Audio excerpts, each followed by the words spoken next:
Good evening.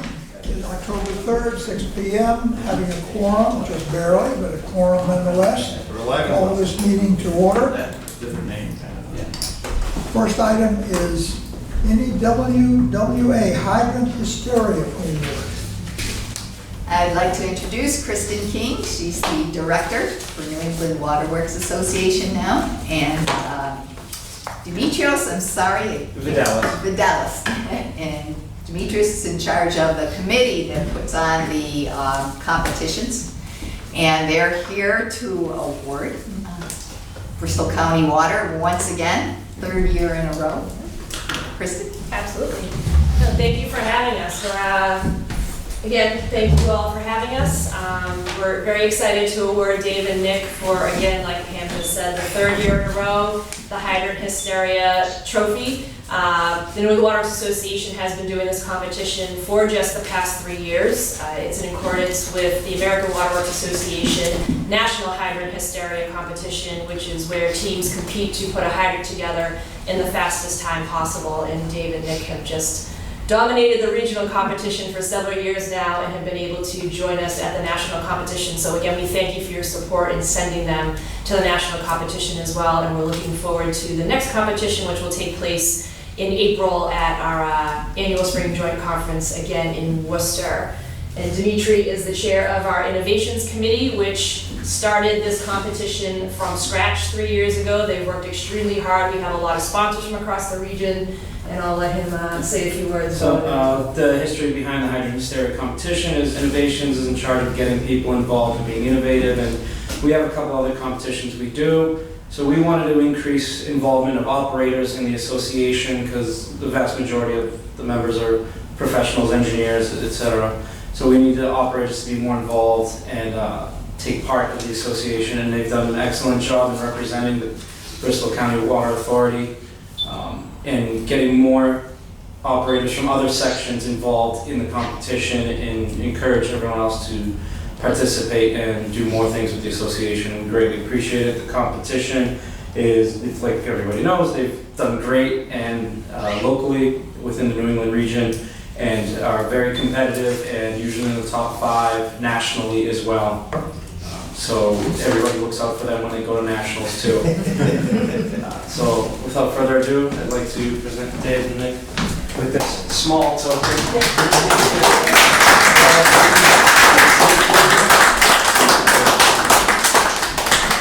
That's 3 years in a row? Yes, three for three. We've only had it for 3 I'm years. gonna have to win it to keep it. We're not letting it go. To keep it. Like the Patriots. Keep it. That one did, this one, color looks funny. You gotta put it over your head and run around the table. Bring your skates. The thing only weighs about 30 pounds. Yeah. Take your time. We're not going to let the Warren Animal Shelter use that. No. Yeah, I appreciate it. We thought about putting a little mini dog on the side. Wait a second, take it on, just in case. I just want to mention, Dave and Nick do intend to compete again next year. And Dave is now our operations superintendent, so we will be the first management union team competing. Maybe, while we have, we can paint it yellow. The only other change we might do this year, if you have any, is we're going to start a women's division. So if there's any ladies interested in competing. And mine was a little younger. Doesn't matter. And a few more muscles. Anybody can join. Are you getting faster every year?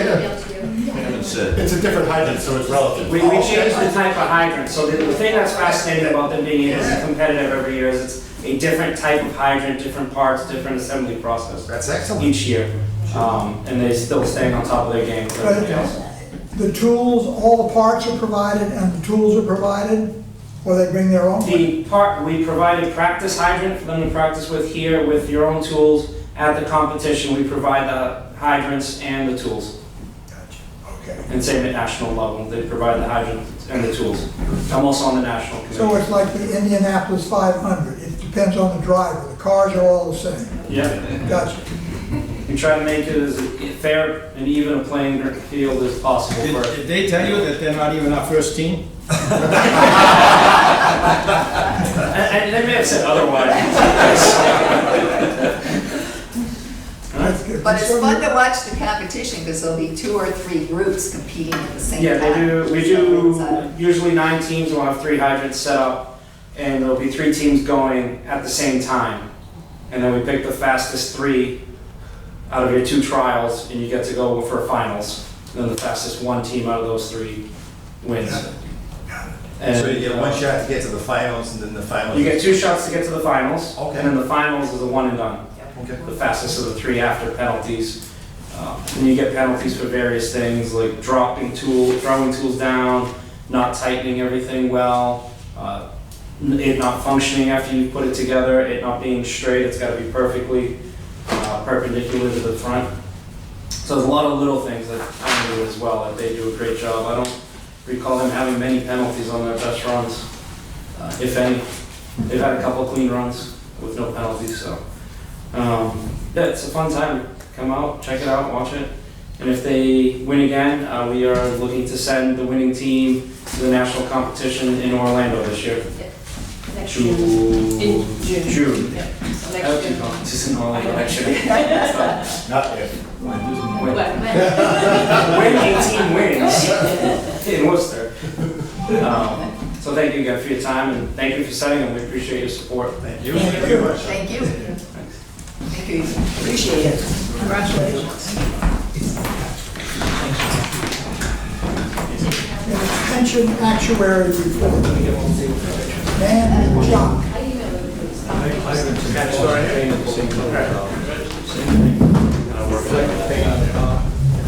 Yellow base.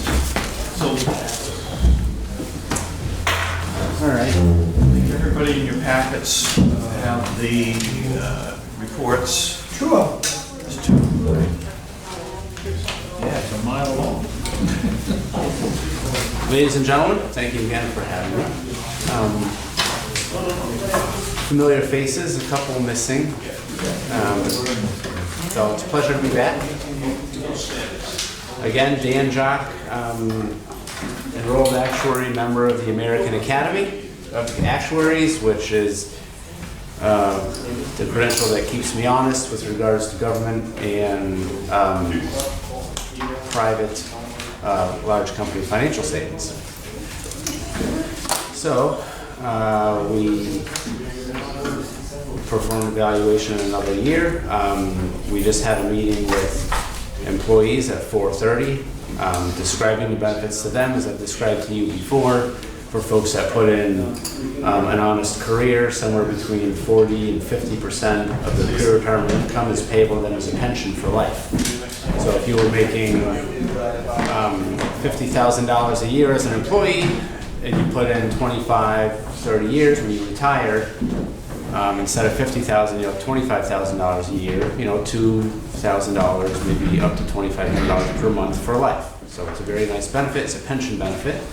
Not a lot of companies offer pensions anymore, so employees here are very well taken care of. And what we do each year here is I take all those pension benefits and I project them until the last retiree dies and say how much money do we need in the pot to make sure everyone's paid. And I use an interest assumption which is based on 20-year projections of market returns based on the asset allocation of this plan, and using an objective measurement I came up with 7.5% for pre-retirement interest, and then I use 5% for post-retirement interest because there's a probability that some people, not all people, but some people will elect cash, and when they cash out then I use a 5% interest rate for that. This board has historically used something more conservative than 7.5%, and saying, I know 7.5% is the long run assumption, but our plan has earned around 6.5%, so let's use that. So that's what I've done.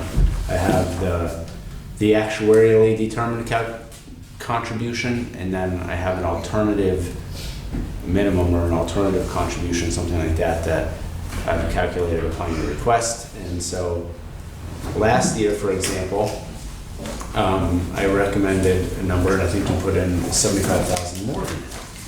So I came up with, What page are you going up to? 1% more, 1% less. I think. so there's 2 reports, and then there's, did you get this There's, did you hand out this assumed cash outs thing? Yeah, we All right, get to. so we'll get to that. But there's two reports. One is called Actuarial Evaluation Report to determine the funding status. It has kind of 3 lines in the front, and the other one says Governmental Accounting Standards. I'm not really going to talk much about the governmental accounting standards. That's kind of like between us and the auditors. It's just a lot of numbers that they need for their audit. There are some neat reports in there towards the end. There's 10-year schedules of investment returns. There's 10-year schedule of asset returns over and under the assumption. So there's some neat schedules in there, but for this purpose, I don't think. But if I look at the 10-year investment return, which we've experienced, net of the expense, the average is 8.14%, correct? You're on page, 9.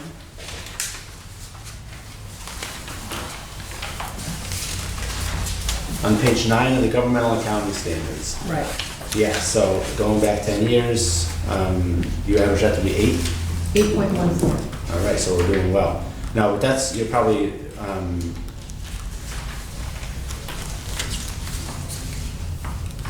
did you just take all the numbers and divide by 10? So that's called an arithmetic mean. There's another Yeah, way to do I it didn't try to weight them. by compounding it and weighting them. I would just did say- the simple solution. I figured Yeah. if it was important for it to be compounded actuarially, you would have done it. Yeah. So that 19% in 2011 could weigh on it. But, I mean, that just says that if we're earning 8 on average arithmetically, and I'm assuming 6.5 for this alternative contribution, then we're being conservative. The board is being That's what I conservative. was using it as a benchmark, Yeah. as to whether we should get more conservative or whether 6.5 was comfortable. Yeah, the plan is 88% funded on projected benefits. So there's enough money in the plan to almost pay for currently accrued and future accrual benefits. And But this doesn't no re- other government plans. This doesn't reflect our OPEB liability, Correct, it does not. which is significant.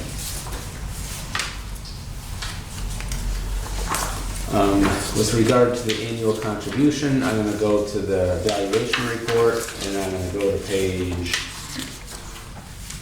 6.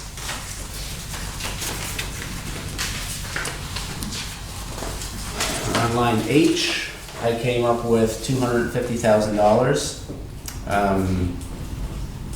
Last year, that number was 325, so it came down $75,000. And the alternative funding policy is 325. Last year, that number was north of 400. So that number came down significantly as well. I can tell you why is because we had we had 3 participants retire. One of them took the annuity benefit, and 2 of them cashed out. And the 2 that cashed out, because they're no longer accruing future benefit, it's a win. You know, the contribution numbers goes down because you don't have to fund for those people anymore. So that's the main reason why the numbers come down. And then in the future, with all these retirements coming up, I anticipate the number to continue to go down as people retire out of the program. What percentage of, how's the split been going as people retire? What percentage of the retirees take the annuity versus the cash out? Do we have some?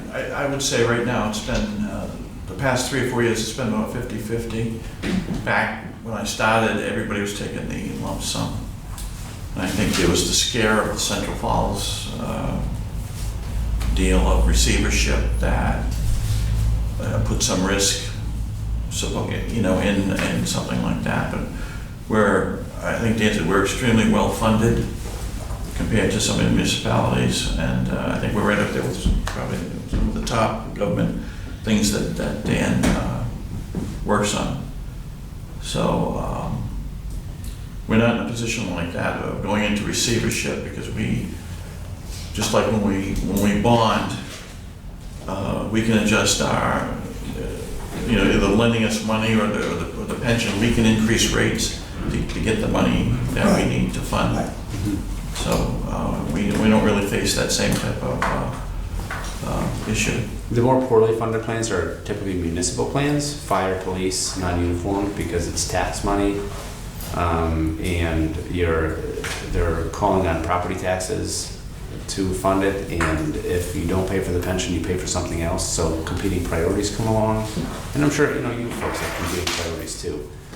But that's the sad state of affairs with some of the municipals that get under 50% funded, because they keep taxing folks, and the union bargains for a higher benefit, but they don't always bargain for the higher contribution to go with the benefit. You folks have a pretty firm process around this board table for determining the funding. And I would hope that if there comes a day where you say you can't fund this anymore, then we'll say, well, then we'll deal with the benefit side. Because there's a benefit side of accrual, so they're accruing value, but then you're funding it. And when those two don't match is when you have a problem. So I think the funding side of this has been there. So the plan basically, if I read this right, 88.32% Yes. funded. And projected benefits as well. So each year when I come up with a contribution, I take all the projected benefits that are and will be accrued, and I divide that by, or I subtract that from the asset amount. So that's the amount of money you still have to fund for all the future benefits. And then I amortize that over active service, over the remaining active service of current people. So there's no legacy liability. So theoretically, whenever someone comes to retire, their benefit is fully funded. You don't have to pay for benefits when people are in retirement age, because now you're no longer getting the employment benefit of that employee.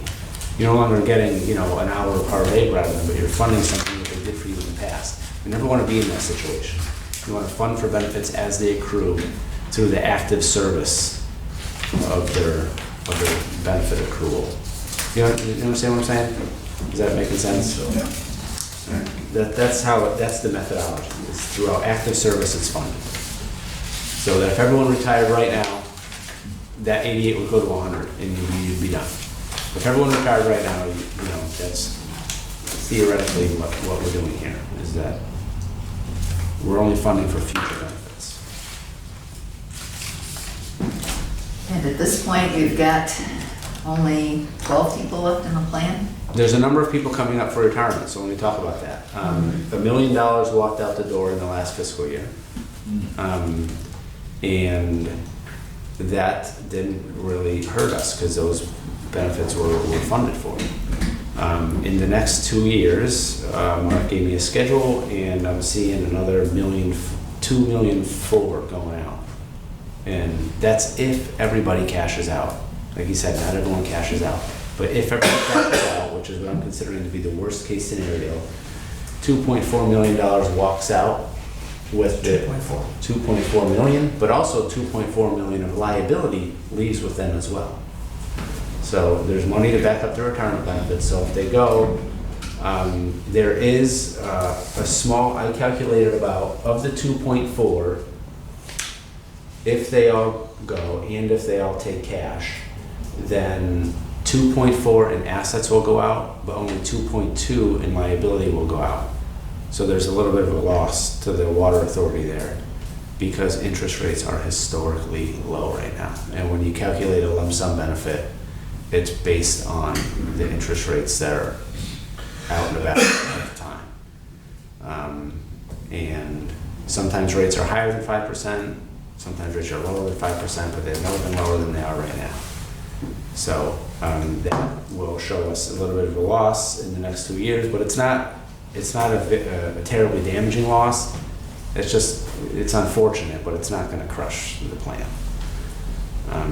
So if half those people take the annuity and half take the lump sum, then half of 2.4 is 1.2, so 1.2 walks out the door. And then the people that retire, we keep their liability and their benefits are paid from the trust. So we just pay them out. So if we can out-earn the 5% post-retirement assumption, then we're winning. We're earning more money than the retirees are drawing. So, when people take the annuity, it's good for the plan for planning purposes. But it's their choice, and it's their personal decision, and we can't make them choose one thing or another. I can tell them how this affects them personally, and people come to Mark and say, I'm feeling a little dodgy about my financial advisor, I think I just want to take the annuity. Great. It's a very personal decision. We can't tell them what's good for them, what's good for the plan. It depends on their life, their spouse, their health, their whatever the case may be. One issue that we're going to deal with in the next, maybe in 5 years, as we pay out 7 of the 13, say in the next 18 months, at what point do we look at Just cash. trying to close it out? And, Dan addressed that, maybe when it gets down to 3 people or something, and then we would go to a private annuity company and say, how much would it cost for you, to pay you to do the same annuity? So that'll be something maybe, I don't know, 3 to 5 years from now, when it gets down to that 3 people. Yeah. That's not cost effective to administer the whole plan. I don't for think 2 or it's 3 gonna be people. cost effective way sooner than that. Right, it's going, well, the Well, let me speak- administrative fees, as it drops below 2.5 million, I think we're paying 65 basis points, but those basis points of administration through Washington Trust go up as that balance goes down. So there's gonna be a period that probably the Finance Committee will deal with a couple of years from now on when is the right time to do that, and how much would we have to put in. And I know 4 or 5 years ago, we looked at a pension bond, which would have been a couple of $1 million. It didn't make sense at that time. Well, our gap was bigger then. Pardon? The gap, the unfunded gap was bigger then too. Right. And let me speak to that for a moment about what it would cost to get out of the plan. And so a couple years go by, retirees cash out, and as retirees either retire or cash out, the obligation of the water authority goes down. So for example, last year to this year, the obligation went from $325 to $250. After all these people cash out, the obligation of $250 will go down to maybe $100,000 a year. So the cash funding will be lower. And we're very well funded on the basis that we keep the plan going, we keep the money invested, we're earning as good as we can, 6.5%, 7.5%, and we're paying retirees as they come due. But if you want to put a stake in the ground to stop it, and you call up a few different insurance companies and we say, hey, we have all these retirees, there's 8, 10, 15 people in the group, these are their pension benefits. We want to push a pile of money across the table and have you guys pay them as an insurance company. That's called a single premium group annuity, because you pay one premium, you give them all the money of the plan, and then they agree to pay the last retiree until they're dead. And they're an insurance company and they're AAA rated and they've been in business for a long time, and so you trust that decision. But they charge a nice premium for that. So if you have, what I calculate to be $2 million worth of liability in retirees, and you have $2 million in Washington Trust to pay for that, and then you call an insurance company and ask them to take these retirees, they're gonna ask for $2.8 million. They're gonna ask for a lot of money. It's not gonna be like a little bit different, it's gonna be a lot bit different. They're very conservative. Because they assume that everyone's gonna live, to see the next ice age, and they're only gonna earn 2% on the money. They're very conservative. Well, there's another way to do it too. I mean, that's not the only way to do it. If the plan participants agree, you can set up individual annuities. I don't know if that's not in the contract. That would have to be an amendment to the Right. plan contract. You'd have to get everybody to agree to that. I'm just saying it's not the only solution. So if they bought individual annuities, so now you have a retiree who's in his 70s and he's getting $2,000 a month. Well, this would be to close out the plan prematurely, the people wouldn't be retired at that point. Oh, you're Then talking you'd be about for offering the them cash. retired people. Yeah, you're gonna have. I was talking about retirees. closing out the plan for the non-retired people separately from the retired people. So the people that are not retired yet have a contractual right to choose an annuity or choose cash. And if they choose an annuity, then we have to get the annuity for them. Yes, I understand that. And so they can always choose that. And then for existing retirees, if you call them up and say, hey, you're getting $2,000 a month, instead I want to give you $200,000 and ask you to deal with it on your own, the people that aren't feeling so hot are gonna take the money and select against the plan. And the people that are feeling great are gonna say, nope, you gotta go buy me an annuity.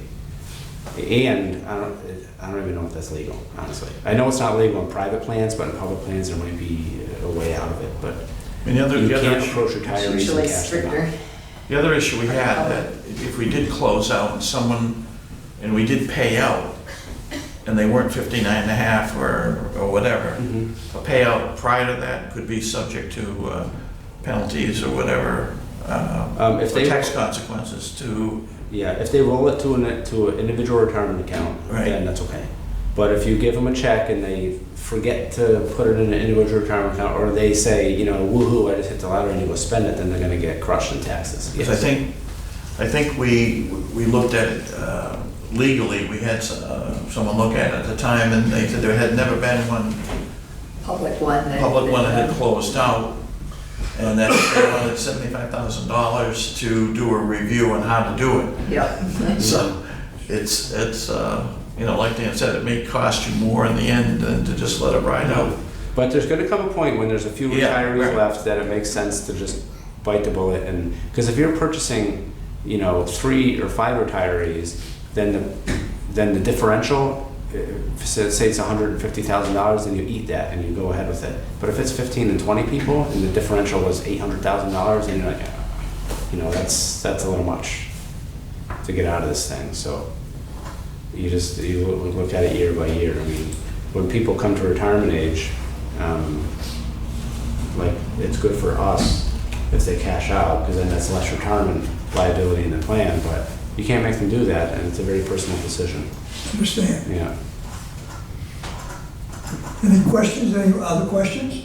Are you gonna give us more, or that's a summary that you? No, I wanted to, I mean, I just wanted to say, you know, the same good things as in the past, the plan is well funded. And as people cash out, the contribution requirements this year are $250 at the minimum, with $325 being the recommended. After the cash outs, if all, I think 7 of them cash out, the contribution requirement will go from $250 down to about $100. So you can budget for that as people cash out. You'll have $150,000. 2 years from now, I could be sitting in here and saying that your recommended contribution is only $100 and not $250. Understand. Yeah. That transition to the 457 plan went a lot faster than when we initiated that, you know, 8 years ago or whatever, 7 years ago. That it's happened pretty quickly. We've had a lot of turnover, so a lot of people have left the defined benefit and Right. are now in the 457. All the new employees. And there'll be a whole group of new ones coming in too. Okay. Thank you. Any other questions anyone has? Thank you very much, All right, great. Thank you all. Thank you. The employees are very happy. I had a meeting with them at 4:30, and they're all very engaged and understand the value of the program, so They feel good about what we're doing? I think so. That's the sense I got. All right. Thank you much. Have a good evening. I see no one from the public, so we'll get past that public input point and go to minutes. Entertain a motion to accept the minutes of Personnel Committee of 8/22. Move to approve. Second? Further discussion? All those in favor, please say aye. Aye. It is unanimous. The Policy Committee of 8/22. Move to approve. Second? Make sure I got the right one. Yeah, here we go. Okay, seconded. Further discussion? All in favor, please say aye. Aye. It is unanimous. The board meeting of 8/22. Move to approve. Second? Further discussion? Ray? No, Already took care of it? Okay, take care of it. all right. Ready to vote? All those in favor, please say aye. Aye. Again, that was unanimous. And the special board meeting of, the special board meeting of 8/29. Move to approve. Second? Further discussion? All those in favor, please say aye. Aye. Unanimous. And finally, the board meeting of September 9th, the special board meeting. Move to approve? Second?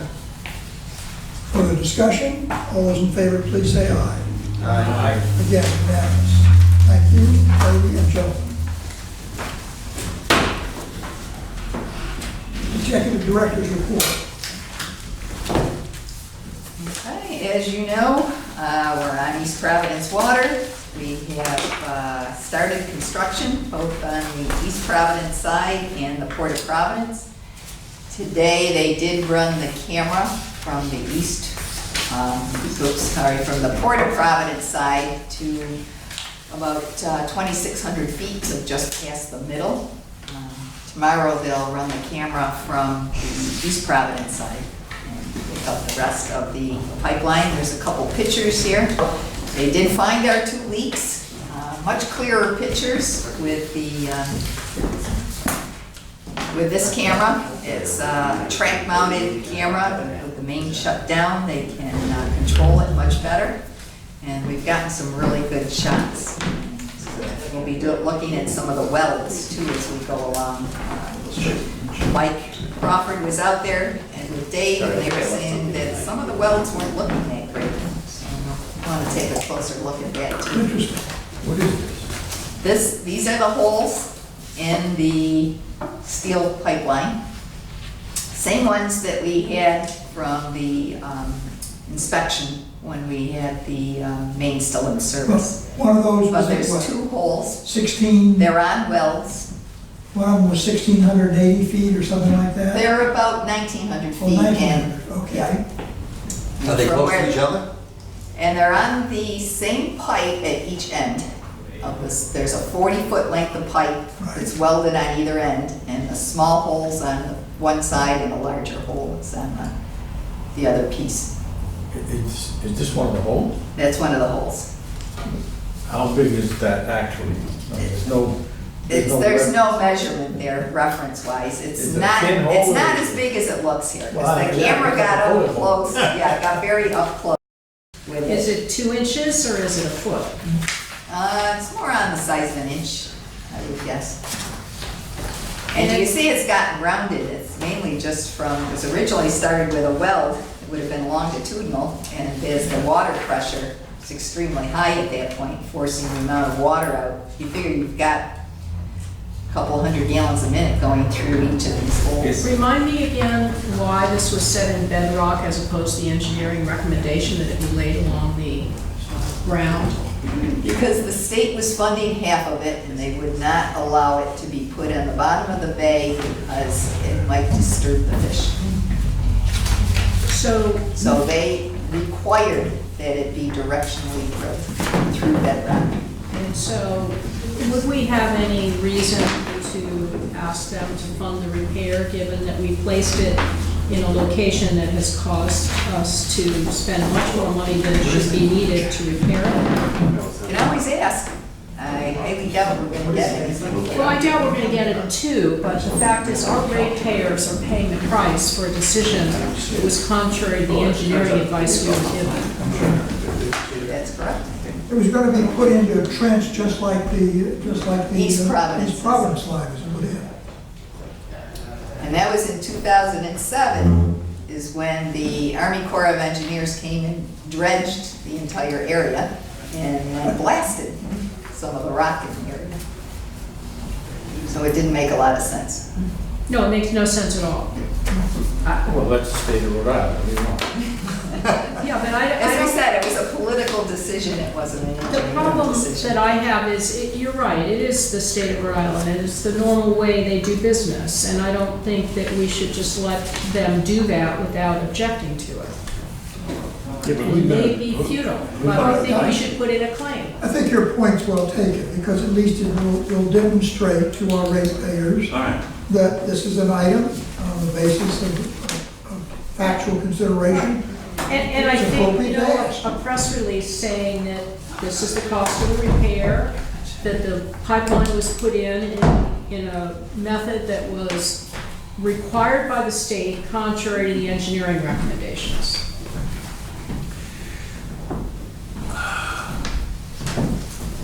Do we want to do that now? Well, I'm just questioning whether, I can understand the theory of it. The fact that we proceeded, and not us, but the board at the time said, okay, we're gonna do it that way. The board more or less agreed to the state's request. Well, as I understand it, that was the only way we were gonna get reimbursement. That's what I'm saying. Yes, in fact, the governor is the one who then said, what, 29.6, something like that, because they paid 14.8. It was supposed to be, that was the cost. And each of us was gonna pay that much. But why should the politicians of the time overrule engineers who presumably are trained to make recommendations that make sense? Because they can. Exactly. Well, from my end, if I remember correctly, it wasn't strictly an engineering thing. A lot of it was environmental too at that time. All of a sudden, they Yes. had a lot of say and they became very strong. They also demanded that we maintain this water supply, because our original intent. I'm not was to saying close that, I'm down. not saying that Gina's thought isn't well-founded. It's just that all these other things did come about of it. You're right, you're right. Well, and we continue to get hammered about not wanting to maintain this water supply by people who don't seem to understand the reality of the situation. That's the fellow who writes the editorials for the Times. Who worked We here sat over the down summer. with him and had a 2-hour meeting. What's his name? And that's, He worked here for a summer as a student, and he claims to know how the Water Authority operates, which I find an interesting. But well, nobody he understands has his his name. opinion Yeah, on my how, opinion. on the supply. And what's his name? My mind just went 10 blank. days, isn't it 10 days? No, No, no. Scott Pickering? Scott Oh, Pickering. Scott Pickering. Yeah. Scott Pickering. Okay. Damn, is this the well? This map Yes. here, that's the well? Alan, correct me if Yeah, I'm it not was. mistaken in So, another at regard. one point. Initially, the installation of this pipeline, we weren't gonna keep those reservoirs. Correct. That was a legislative action after this was all agreed to and done. No, I thought that it was the conservation folks But jumped I in. believe it was all taken sometime after It may the have original been. work and everything had started Oh, probably, with the because plan, we and we weren't were gonna abandon these. we weren't gonna shut it down until we had the water flowing. Oh, correct. You're absolutely right. But we were gonna abandon this system. But what I specifically recall is that the cost was originally somewhere around $29 million, because that number, 14.8. See, the state was paying half, we were paying half. And then, because we didn't realize it, the on-land drilling and the barge drilling missed the fact that there was a line of quartz, because we used to get these reports all the time. We went so many feet So it today. got more expensive. All of a sudden, it stopped moving. And it cost us a lot more money. It cost us $35 or $36 million. And we paid the difference between the 14.8, our share. We paid that difference totally on this. So again, that was just a victim of the circumstances, the way that one worked. So I had a couple of other questions about your report, Pam. You indicate that 82% of the meters have been installed and that the remaining meters are non-responsive customers. So I don't know if a meter has been installed in my house. I know I called the number and gave the information. I never heard anything more. No, Does it's that- not the remaining, it's that once we get to November, we'll be up in the 90s. And at that point, most of the customers would have been non-responsive. That's what I meant. Well, to so my say. real question is, I don't know if I'm a non-responsive customer or if the work was done without my knowledge. I called the number on the piece of paper that I got in the mail, and I never heard anything more. Was your meter in your house, or is it outside? Must be the house. I mean, if In it's the outside, house, then you would go- have I don't think it's had to, outside. somebody would have They'd to have let to go them in your in. house, so Right. obviously they. So I should check. know, but I never got a phone call Do you back. have a way of checking Check. addresses? Your house may have been done, Gina, when the bypass piping went in. Oh, So we would take in that opportunity when they had to get back To and do replace it. something, switch Okay. it then. So it may have been done without check with it. well, that let makes you know. sense, okay. And then, last point is the safety valve program. I heard today from somebody who indicated there was somebody from Bristol County Water Authority who was doing work and who suggested to this person that because of the distance they were from the street, they might want to investigate getting the insurance. She was delighted to be given that suggestion, said that she checked with her insurance company, and in fact, newer policies cover that, hers didn't. They updated hers at a cost of $20 a year, so she was thrilled that somebody from the water company had made that suggestion. But my question is, it's recommended anyone with a non-copper service line or a copper line older than 50 years obtain the coverage. How does somebody know that? Generally, people ask us, we'll get calls. 'Cause So- we send out You'd send out the somebody. forms about every quarter.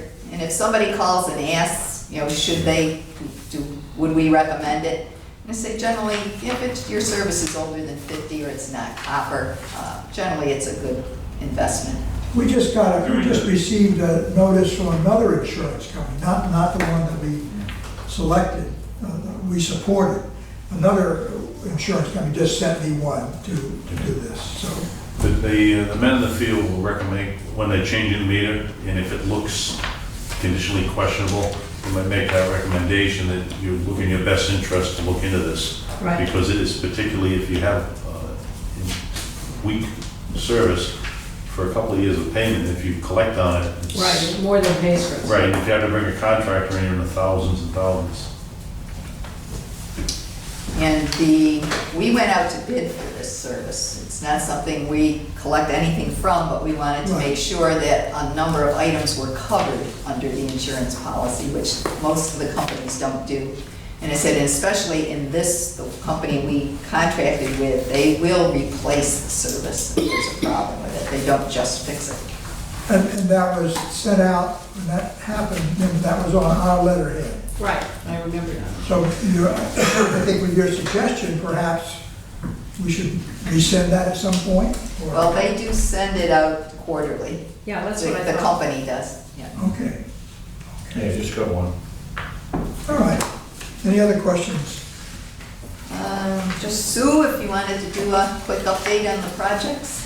The main project, we just have one contractor working this summer. Bristol Construction is doing various streets in Barrington and Bristol. They have pretty much completed the biggest area, which was Mulberry Road and Highland Road in Bristol. And they've just about finished most of the streets in Barrington. They had several streets, Sylvester, Rogers, Brook, and they're just finishing up on Anawamsket and Willow Way. And so they just have one area left, which is Fox Hill Ave in Bristol, in Richmond. So they've been moving along steadily. We've been happy with the progress and with the quality of the work for the most part. We've had just one very small change order due to some unexpected conditions. But otherwise, the work is progressing well. They'll have everything paved. They will not have people with bypass when it gets to Thanksgiving this year. Hopefully, people will be off well before that. So they will have permanent paving to do in the spring, but all the work looks like it will get done in this construction season. So that went well, so far within budget. I am working on a larger spreadsheet that board member Martin, who's not here tonight, had asked to see all of our projects in a spreadsheet format. So I'm working on that, and that will be something that will probably be in your reports for next month. You just sent, I think today you sent an email with. Oh, I did the email. I realized it had been a little while since I sent an update. That's more to the town councils and the DPWs and the police and the fire Okay. in those two towns, just so they know what areas we're still working in. So I sent that today. All right. Any other questions for Pam? Okay, Mark, you're up.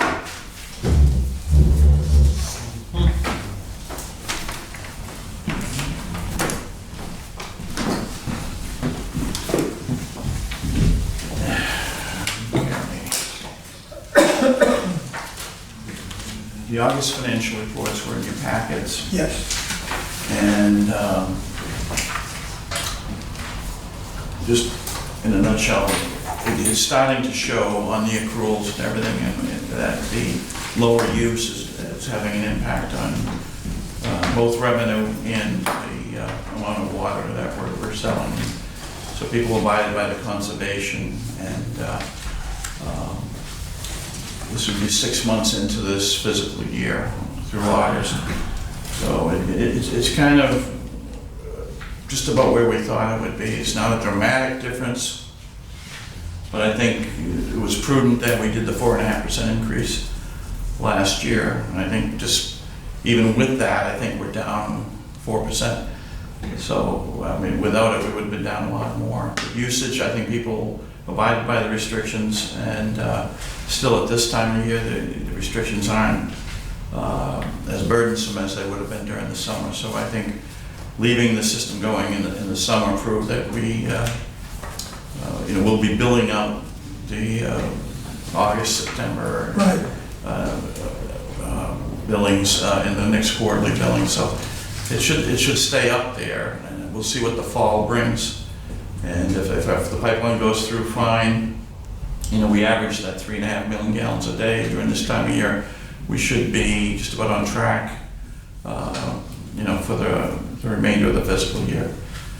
So, budget-wise, Any surprises? budget-wise, on page 6 of the report, you can see we're at, even though I tend to budget revenue modestly and expenses a little more aggressively in case something like this happens. So budget-wise, we're a little bit 2% over of the budget, and expenses are just about 5% under budget.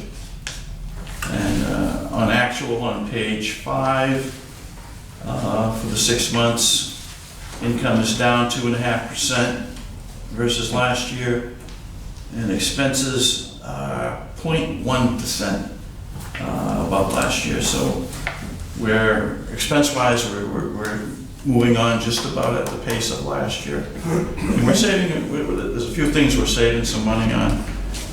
One of them is the health benefits. We've had a lot of people that are in that early retirement move to their spouse's plans, which saves us a lot of money.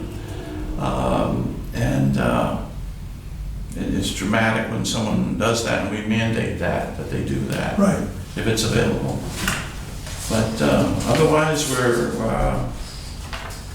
another month, nothing, jumping out at us. But if there's any other questions on August. Anyone? Thank you. Okay, well, I'm not done yet. Oh, sorry. Part 2. Part 2. When the auditors were in, this did not get in the packets. Alan requested a best practice of funding the OPEB. And I did send out yesterday a copy to you. Yeah. That I thought if we would like to discuss, there's hard copies here that I think you can pass around. And in addition to their response, I wrote a management response to what they wrote. Of kind of auditors, after you asked that, they said to me, we're not financial advisors.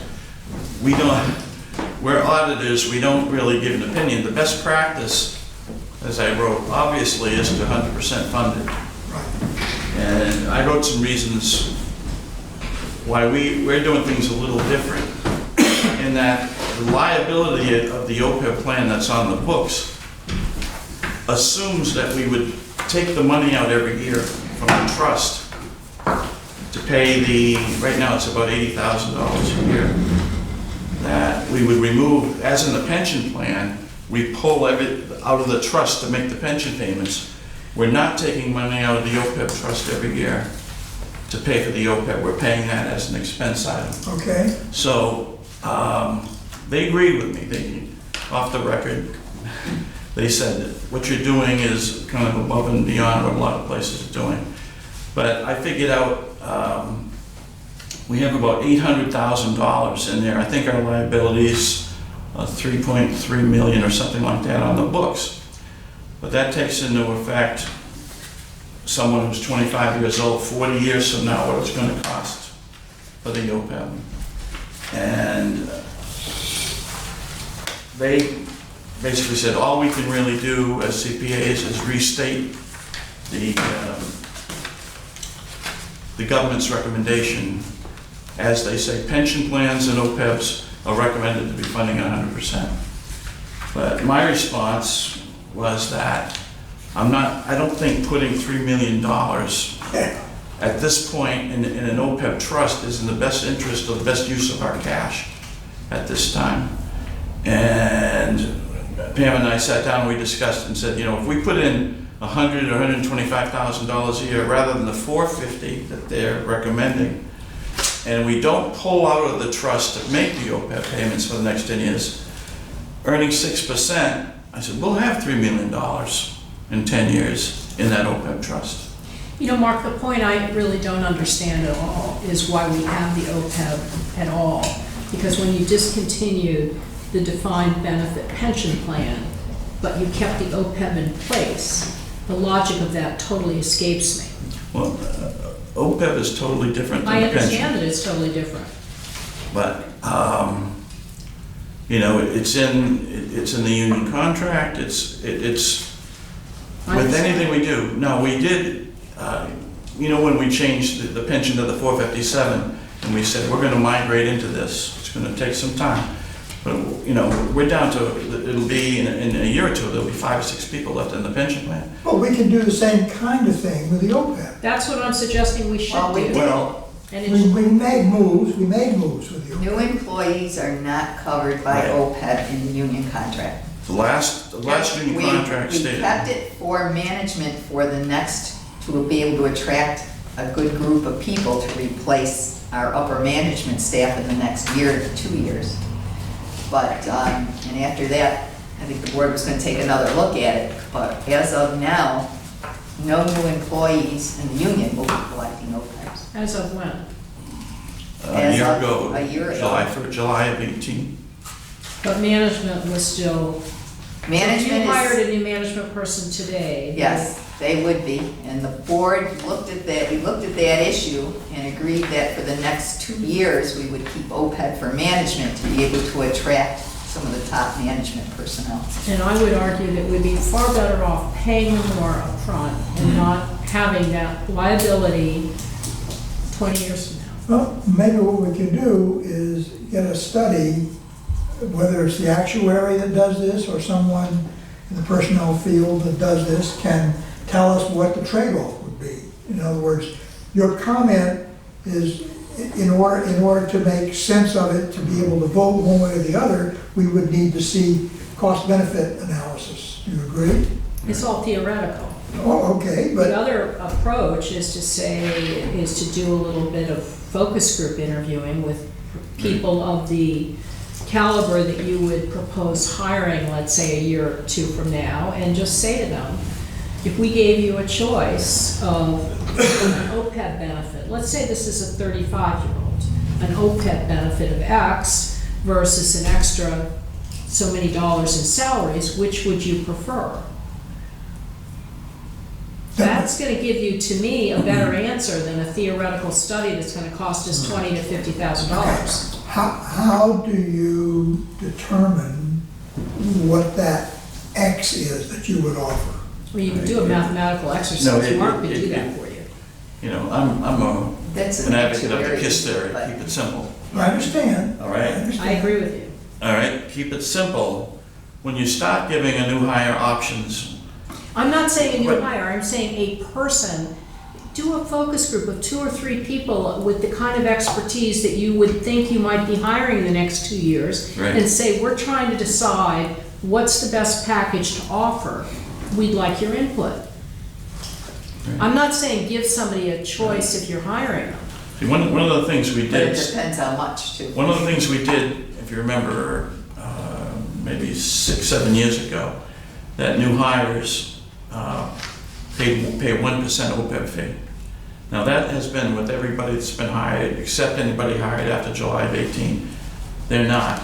So as you start to get a mix, I'll tell you, when I started, I dealt with issues of some guys in the union who started 30 years ago, and they said, back then, I'm on this plan, I'm on the accrual plan as far as vacation, and then they said it changed to the vesting plan after that. So we had to keep separate tracks on every employee on whether they were accrued or vested. The difference was, on January 1st, do you get all your vacation for the year, or do you have to wait till the end of the year to accrue it before you can use it? And it creates a lot of, trying to do that. And it's very difficult for people that have been putting 1% in to take away that, okay? And, I tried to state in the management But Mark, I would response. argue that you have a conflict of interest in giving us that advice because you are part of that group. I'm part of the group, but,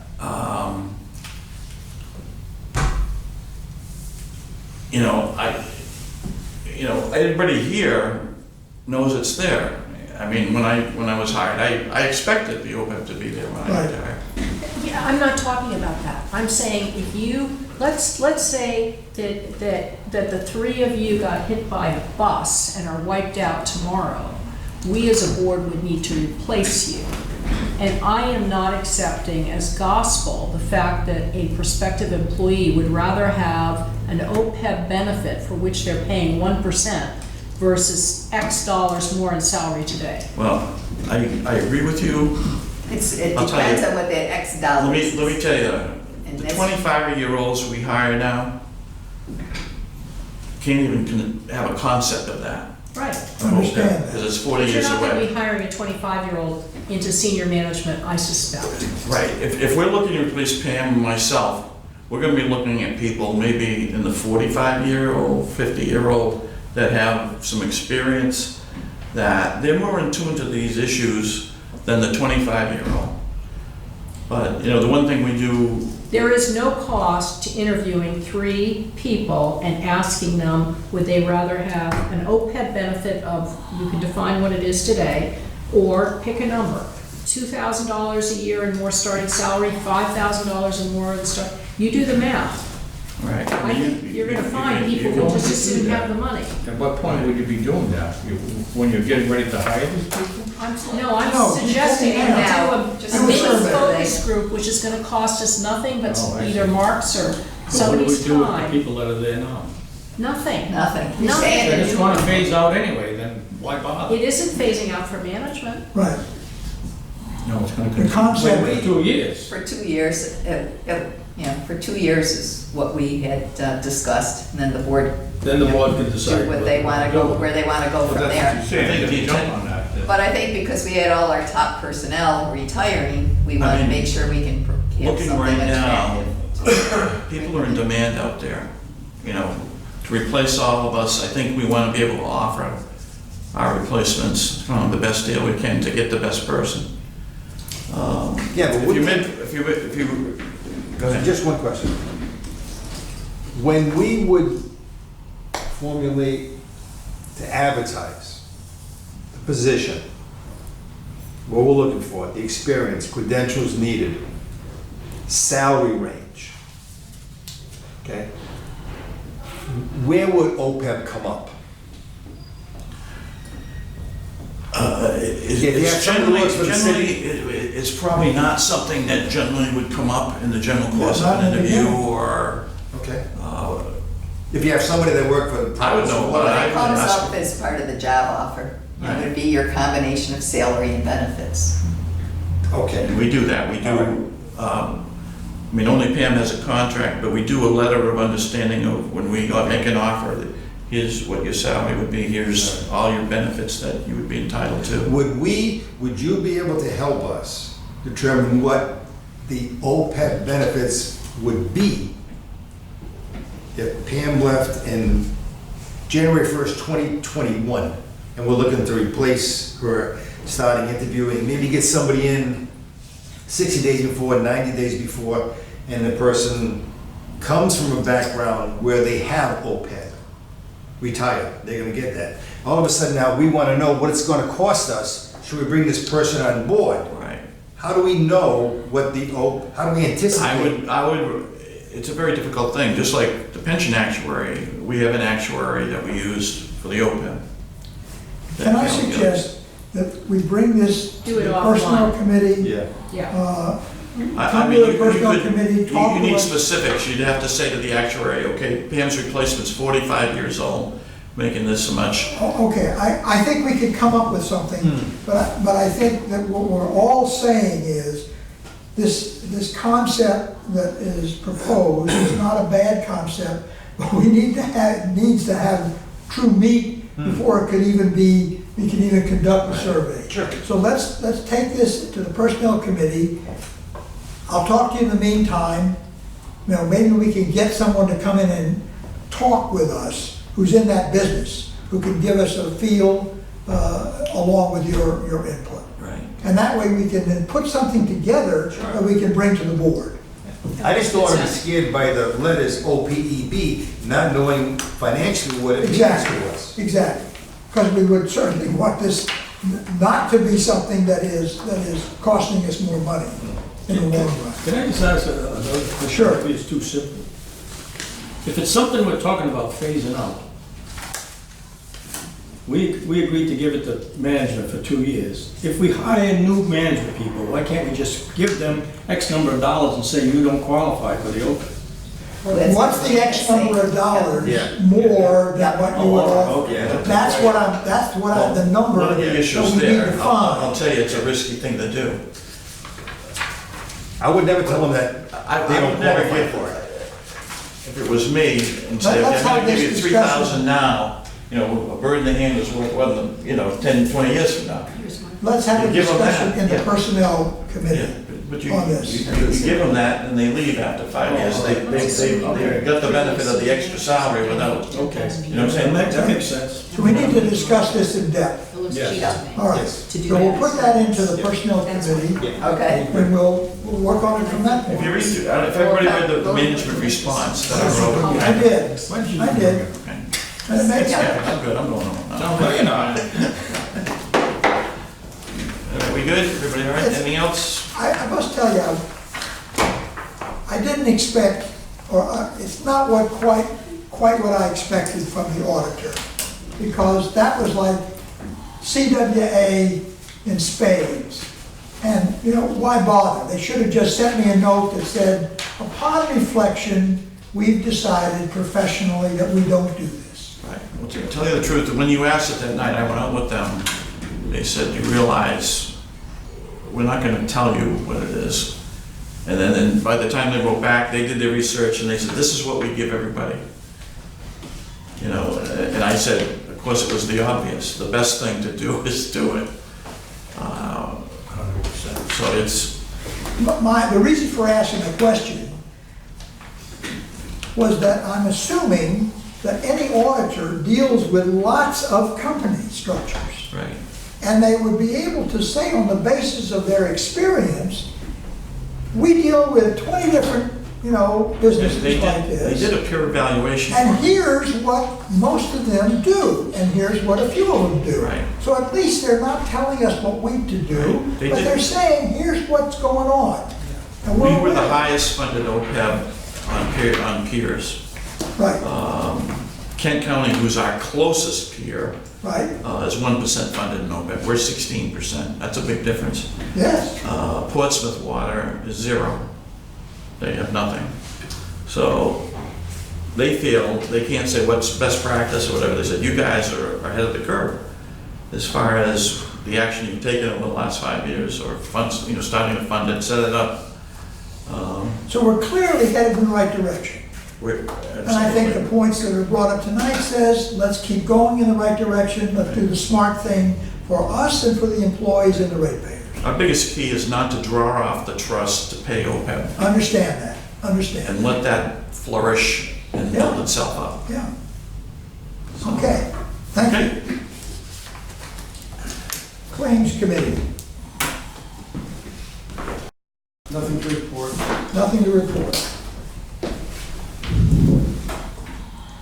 Okay, 457, Employee Contribution Plan, change of host firm.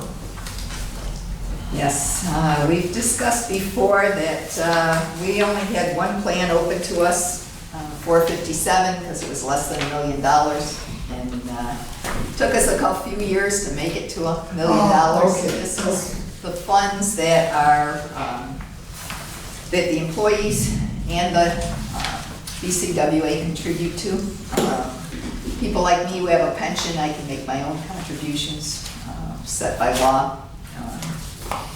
So we've reached $1 million, so we shopped for some various firms that would be able to handle it at a much reduced cost. This is attached, we had 5 responders. Mark and Joe interviewed the responders, and we all agreed that Empower actually had the best program for the least cost. So we're just would like to move the 457 to Empower. And that is the first recommendation.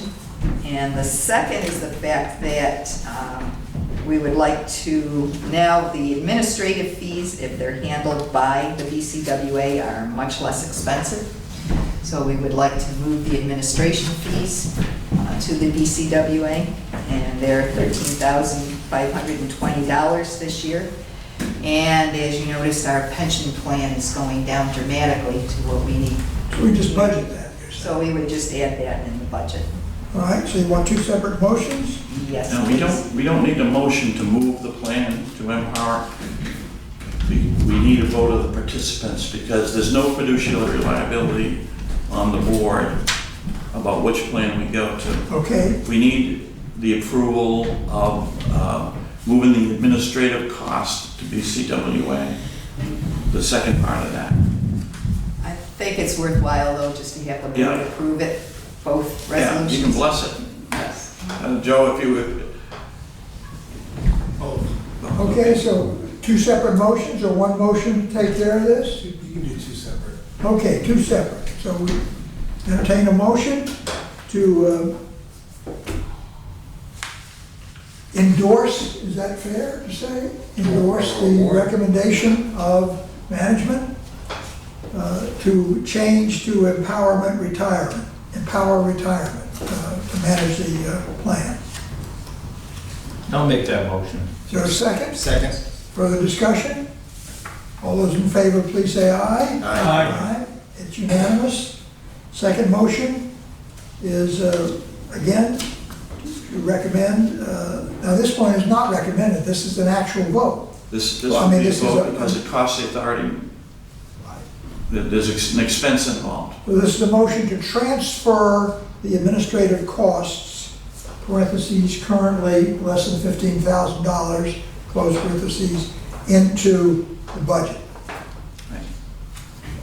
That's not how it's phrased here. We're voting Administrative costs, administrative costs, which include record-keeping advisory Right, investment right. costs associated with the BCWA 457B retirement plan be funded by the BCWA at a cost of, 13,000.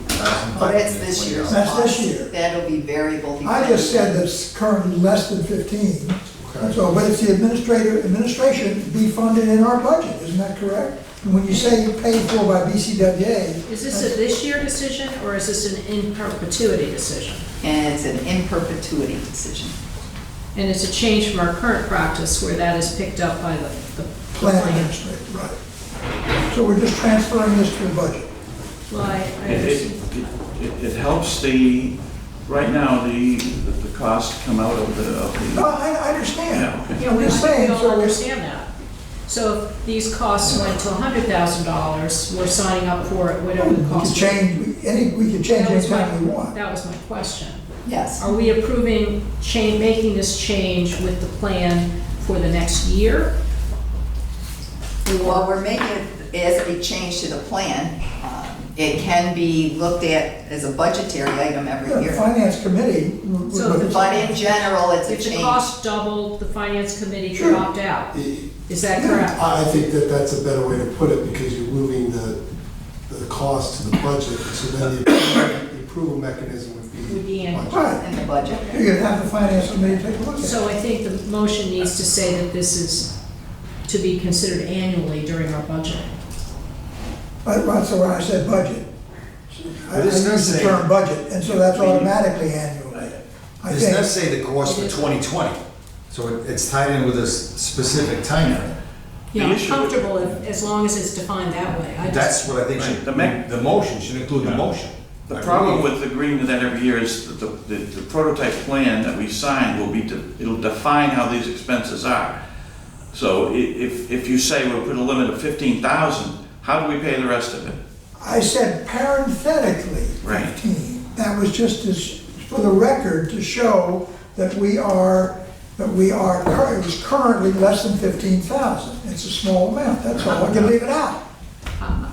I would be comfortable if this came back to us explicitly indicating that we're voting for 2020, or you're looking for a vote to make this a contractual change moving forward. Because to me, there's a big difference. Yeah. I would prefer that it be considered that it's in the budget, and therefore, it automatically is reviewed by the finance committee and the whole board every year. So if something should go haywire, the board has an opportunity, they'll see it, and they'll have an opportunity to react. Yeah, but they're not gonna be watching it that way. I would like to see some sort of number, final number, that it would be reviewed by the board again if administrative costs begin to exceed a certain amount. Right. Most of the administrative costs are for the financial advisor to come in and meet with the people and review their things. And it's really short money for It's that. short money today, That's- Mark. Yeah, that's not. No, I know, but 13,000 on $1 million, that's 0.13%. I'm just trying to tie it into 2020, because that's what you have here. Right, that's, Well, the plan will take about 3 months to switch over, so it would start in 2020. Correct. A calendar year. Right. But you're not entering into a contract with Right. them for a specific period of time. No. So, So the thing is, you may want it, like you say, maybe when it reaches a certain amount, it be reviewed That's, again at that I would point. feel I would even say, I think, We're beating this. yeah, I think, Oh, what- you're I dead. think what you're doing is you've already endorsed it, and now you're authorizing this, to be funded from the budget, subject to approval by the board every year. I mean, that's automatic. If you That's just what you say do. budget. That's what you do with every budget item. Right, and the finance committee goes through, they're obligated to go through the budget. If it shot to 50,000 next year, the finance committee would come back and say, we don't think this should be funded, and then you'd have to find another. Right. So I think that's the proper way to do it. Yeah, I mean, I'm trying, KISS, right? No, I understand that, but I'm just Yeah. beating a dead horse that it says the cost of 2020.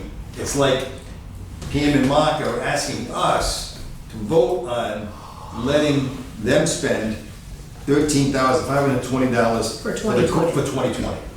Yeah, Isn't no, that simple? But it doesn't sound like it is. Why not just say we're transferring that in the next, starting with the next budget? for that budget year.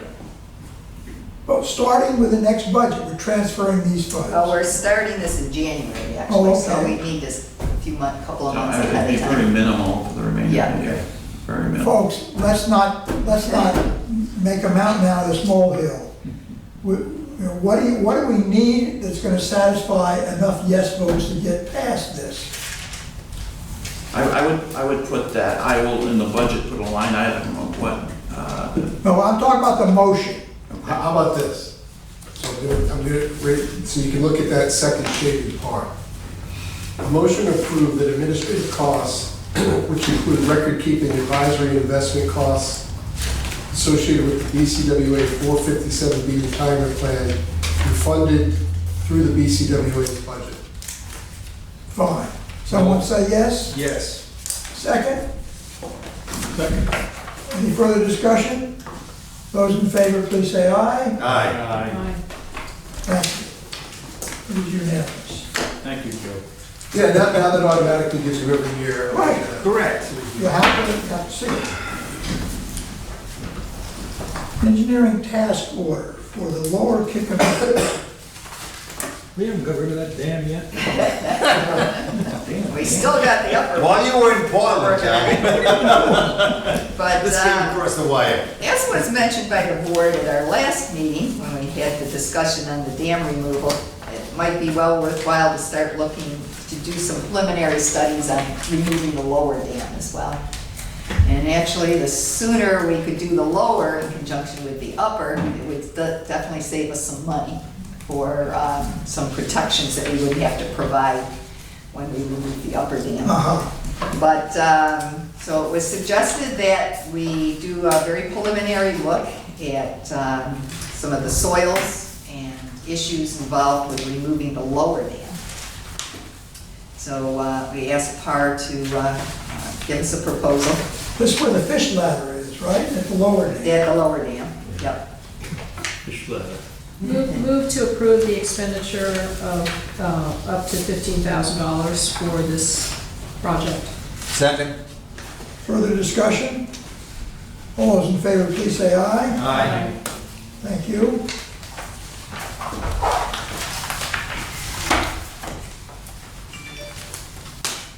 Okay, inspection of the 30-inch transmission main. This is that whole series of,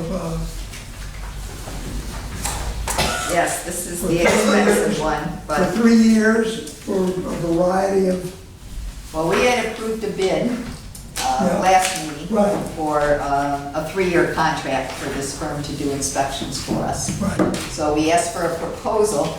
This is initially, we were going to do our East Bay pipeline.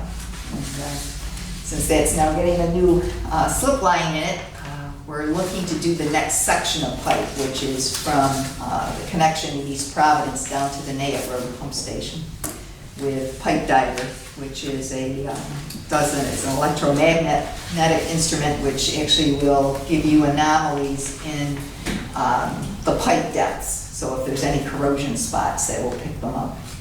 And we're also looking at doing the smart ball, which runs through the main and picks up acoustic sounds, which picks up leaks. So if you hear of any leaks, it's very sensitive and picks up any how are we doing the information. current leak detection? Current leak detection is done generally on the surface. You typically check valves and look, test for noises and so on. Don't they connect between two hydrants? Or valves, or, Okay. it's the main. It's not an exact science. It does give you some indications. This will give you a much higher level of condition of the main, and it will pick up any pinpoint leaks as well. I don't recall what our current level of leak is, unaccounted for water. Right now, our unaccounted for is very low. It's, we're down below 10%, which is very good. The system's relatively tight. This is actually setting up a baseline data system for doing comparative investigations in the future every 5 to 10 years or so. Okay. So this will be the first run. So based upon the cost of this, every 5 to 10 years, we would be expected to spend something in the order of this dollar amount. Yes. I'd like to move to approve the task order for this work for a total estimated cost of $783,398. Second. Further discussion? Do we have enough people here to do this? It's over 500,000. You're right, I'm sorry, I did not, It's over 500,000. I forgot So about we that. can't. take We it. can't, yeah.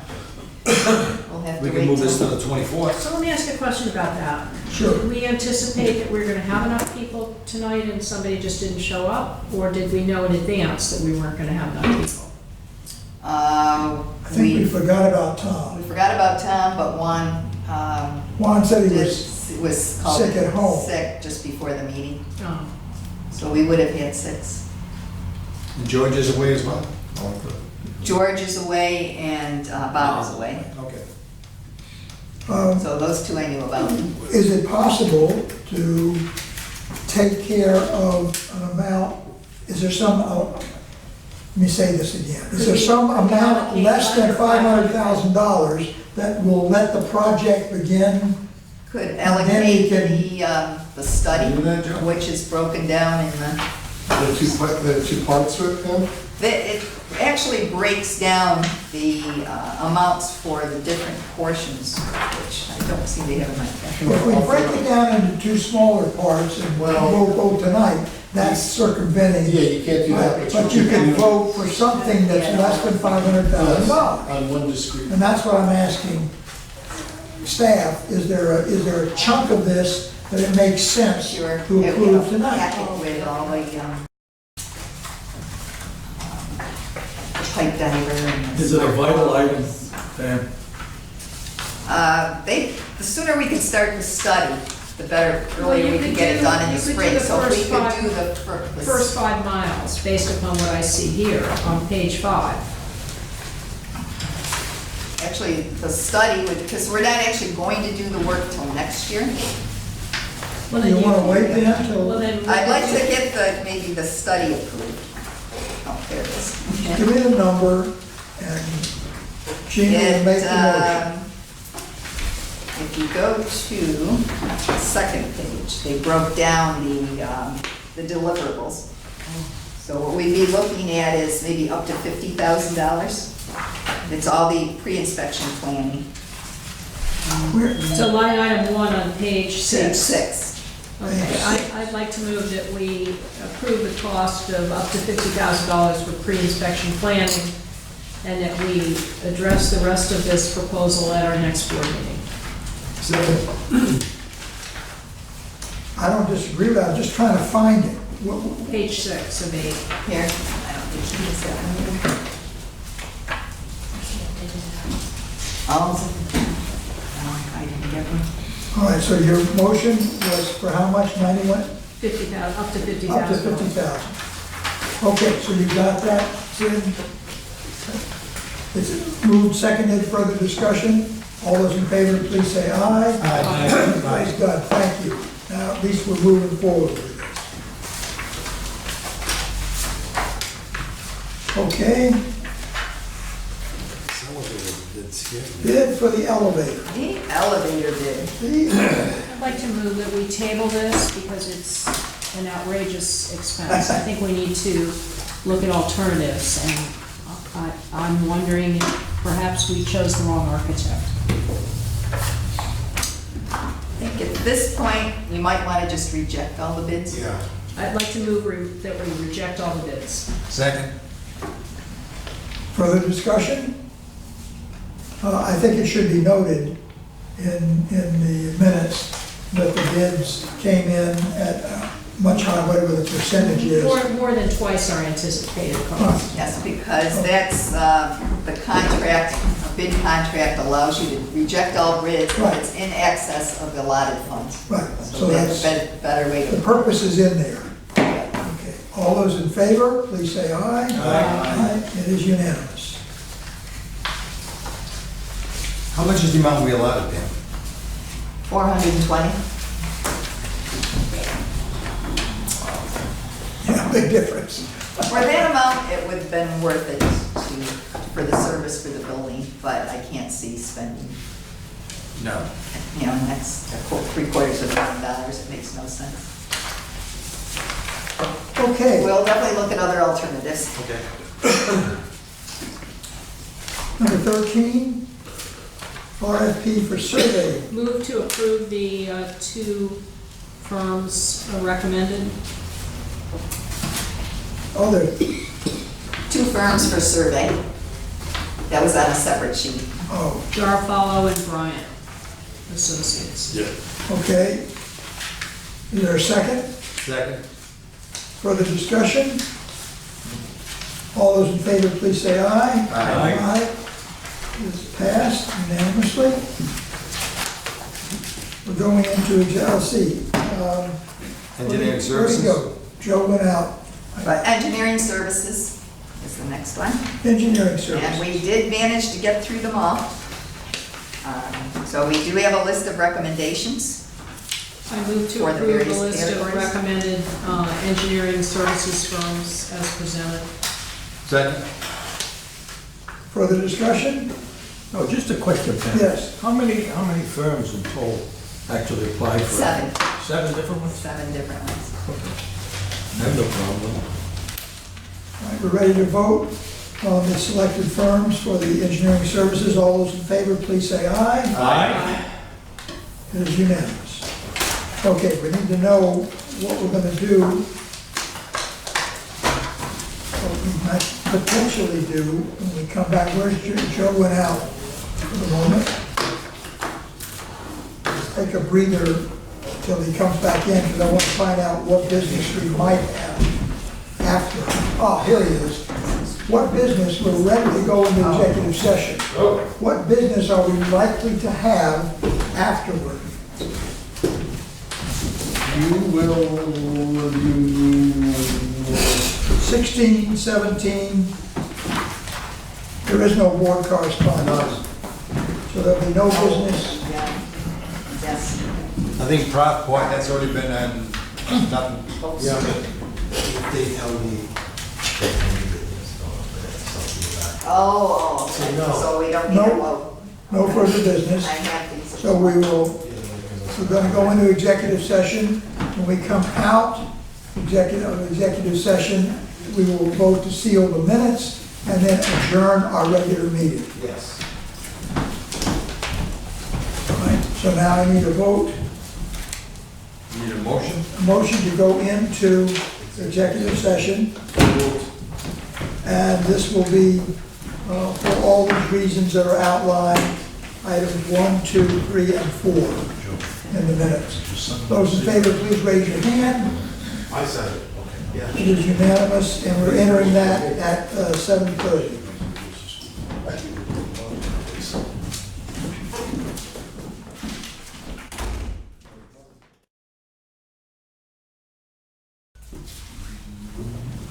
We're on session again at 7:56. We've come out of executive session. A motion to seal the minutes of the executive session. Moved, seconded. All those in favor, raise your hand. And now a motion to end the meeting. So moved. Second. All in favor, please say aye. Aye. It is done. Good evening.